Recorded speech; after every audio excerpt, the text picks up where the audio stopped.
This was the first silent movie I ever watched. I wanted to be able to compare it to the remake that just came out.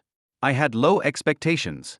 Special effects technology and videographic techniques were in their infancy in 1922. I was pleasantly surprised.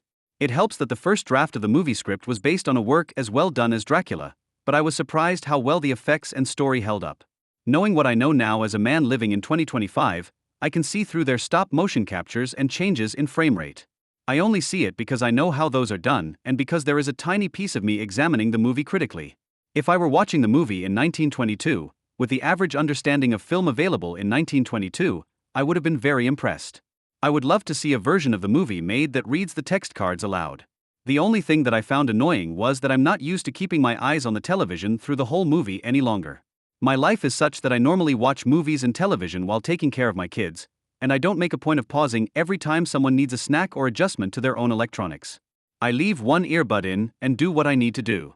For a lot of shows, I am even able to watch while doing dishes or laundry. Not so with a silent movie. That isn't exactly a criticism though. While I couldn't turn away for even a few frames, this wasn't totally lost time. Every frame was a portrait photograph worthy of entry in at least the local fair. Part of the reason it's okay to turn away from modern television and movies is there are lots of sections that are mostly about the sound, and whatever is on the screen is just filler. It's not award-winning photography on every single frame. There are even people dedicated to finding those frames in scenes or shows that look silly. Even in our cartoons, there's often a frame here or there that needed to get a character from here to there and didn't need to look that beautiful.